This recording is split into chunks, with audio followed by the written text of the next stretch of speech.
Sistem transportasi dan pernapasan pada manusia untuk memenuhi tugas mata kuliah IPA SD 1. Sebelum lanjut ke materinya, kami akan memperkenalkan diri terlebih dahulu. Assalamualaikum warahmatullahi wabarakatuh. Perkenalkan, nama saya Mita Fenisha Putri, NPM 2114344192. Di sini saya akan membawakan materi tentang faktor yang mempengaruhi frekuensi pernapasan pada manusia. Dan ketiga rekan saya. Nama saya Siti Asni Kumalasari dengan NPM 2114344007. Saya akan membawakan materi tentang organ pernapasan pada manusia dan bagian-bagian sistem pernapasan pada manusia. Perkenalkan, nama saya Kintan Mutia Suci, NPM 2114344093. Di sini saya akan membawakan materi mekanisme pernapasan pada manusia. Perkenalkan, nama saya Dina Sukarwani, NPM 2114344159. Di sini saya akan membawakan materi tentang gangguan pernapasan pada manusia. A. Organ pernafasan pada manusia. Organ pernafasan manusia adalah organ yang membantu proses keluar masuk udara dari dalam tubuh menuju saluran pernafasan. Proses pernafasan dibagi menjadi dua, yaitu pernafasan eksternal dan pernafasan internal. Pernafasan eksternal adalah pertukaran udara antara darah dan atmosfer. Sedangkan pernafasan internal adalah pertukaran udara yang terjadi antara darah dan sel-sel tubuh. B. Bagian-bagian sistem pernafasan pada manusia. 1. Hidung. Hidung terdiri dari lubang hidung dan rongga hidung. Di dalam rongga hidung terdapat bulu hidung dan selaput lendir. Bulu hidung berfungsi menyaring udara agar kotoran tidak masuk ke dalam saluran pernafasan. Selaput lendir berfungsi untuk mengatur suhu dan kelembapan udara sesuai dengan tubuh. 2. Pangkal tenggorokan atau laring. Laring berfungsi untuk menempelnya selaput atau pita suara. 3. Trakea atau batang tenggorokan. Trakea terletak di depan kerongkongan dan terdiri dari tulang-tulang rawan yang berbentuk cincin. 4. Bronkus atau cabang batang tenggorokan. Bronkus merupakan organ pernafasan manusia yang berbentuk cabang tenggorokan yang menyambung antara trakea dan paru-paru. 5. Bronkiolus atau anak cabang tenggorokan. Bronkiolus adalah percabangan bronkus yang ada di dalam paru-paru. Bronkiolus paru-paru sebelah kanan terdapat 3 lobus dan paru-paru kiri 2 lobus. 6. Paru-paru. Paru-paru terdiri dari bronkiolus, cabang dari bronkus, dan alveolus yang merupakan ujung dari bronkus yang berfungsi sebagai tempat pertukaran oksigen dan karbon dioksida. Dua jenis mekanisme pernafasan pada manusia. Mekanisme pernapasan manusia itu yang pertama ada inspirasi dan yang kedua ada ekspirasi. Akan menjelaskannya dengan menggunakan lagu. Kalian semua siap? Oke, sekarang kita ke inspirasi dulu yuk. Otot tulang rusuk berkontraksi. Otot diafragma berkontraksi. Rongga dada membesar. Paru-paru membesar. Udara masuk. Nah, pada saat rongga dada dan paru-paru sedang membesar, tekanan udara pada rongga dada itu sedang menurun. Karena menurun, dia siap untuk dimasuki udara di dalam paru-paru. Itu inspirasi. Sekarang kita ke ekspirasi yuk.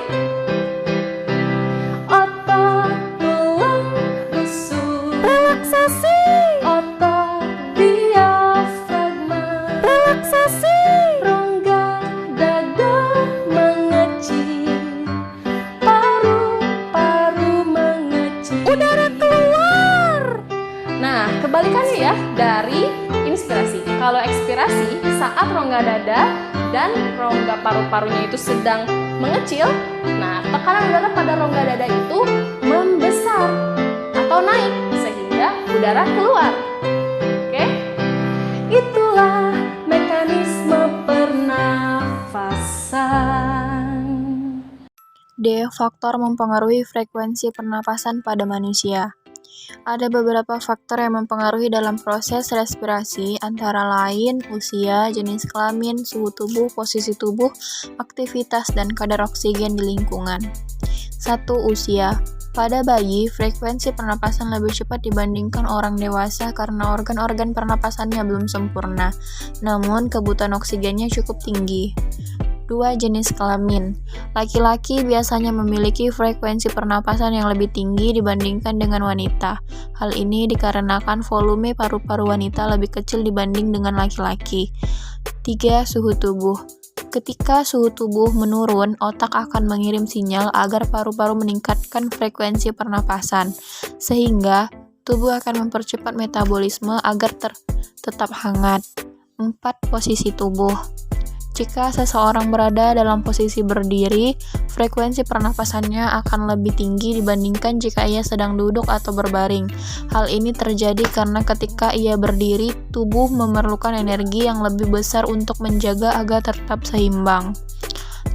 Aktivitas. Semakin beraktivitas seseorang, maka frekuensi pernapasannya pun akan semakin meningkat. Gunanya adalah untuk memasok oksigen untuk menghasilkan energi dan mengeluarkan karbon dioksida hasil dari proses metabolisme tubuh. 6. Kadar oksigen di lingkungan. Saat berada di lingkungan minim oksigen, contohnya di dataran tinggi, maka tubuh akan mempercepat frekuensi pernapasannya untuk mengimbangi kebutuhan oksigen tubuh. E. Gangguan pernafasan pada manusia. Ada beberapa gangguan pernafasan pada manusia, yaitu yang pertama, flu. Flu disebabkan oleh virus influenza yang menginfeksi hidung, tenggorokan, dan paru-paru. Virus penyebab gangguan respirasi ini dapat menyebar melalui udara, benda yang telah terkontaminasi, maupun kontak fisik dengan penderita flu. Yang kedua, faringitis. Faringitis adalah peradangan pada tenggorokan atau faring. Keluhan ini disebabkan oleh infeksi bakteri maupun virus. Faringitis dapat ditangani berdasarkan penyebabnya. Misalnya, faringitis yang disebabkan oleh bakteri dapat diobati menggunakan antibiotik. 3. Yaitu laringitis. Laringitis yaitu peradangan yang terjadi pada laring atau pita suara. Keluhan ini umumnya disebabkan oleh penggunaan laring yang berlebihan, iritasi, atau infeksi. 4. Asma. Asma merupakan gangguan respirasi yang ditandai dengan peradangan pada saluran pernapasan. Keluhan ini membuat saluran napas mengalami penyempitan. Penyebabnya bisa karena alergi, paparan asap, polusi, hingga udara dingin. 5. Bronkitis. Bronkitis terjadi ketika saluran yang membawa udara ke paru-paru atau bronkus mengalami peradangan. Akibatnya, gangguan respirasi ini menyebabkan penderitanya batuk berdahak. Bronkitis dapat terjadi akut atau kronis. Selain batuk berdahak, gejala yang menyertai bronkitis adalah dada sesak, dahak berwarna kuning atau hijau, hingga demam. Yang keenam, emfisema. Emfisema adalah penyakit kronis atau jangka panjang akibat kerusakan pada alveolus, yaitu kantong udara kecil pada paru-paru. Gangguan respirasi ini lebih sering dialami oleh perokok aktif. Penderita emfisema dapat mengalami gejala batuk kronis dan sesak napas, bahkan saat berolahraga ringan atau naiki tangga. Yang ketujuh, pneumonia. Pneumonia adalah gangguan respirasi pada paru-paru yang disebabkan oleh infeksi virus, bakteri, atau jamur. Pneumonia juga bisa disebabkan oleh virus yang menyebabkan COVID-19. Gejala pneumonia cukup bervariasi, namun pneumonia umumnya ditandai dengan gejala seperti batuk, demam, sesak nafas, dan menggigil. Dan yang terakhir adalah kanker paru-paru. Kanker paru-paru merupakan salah satu jenis kanker paling berbahaya dengan angka kematian yang tinggi. Baik perokok aktif maupun pasif berisiko tinggi terkena kanker paru-paru.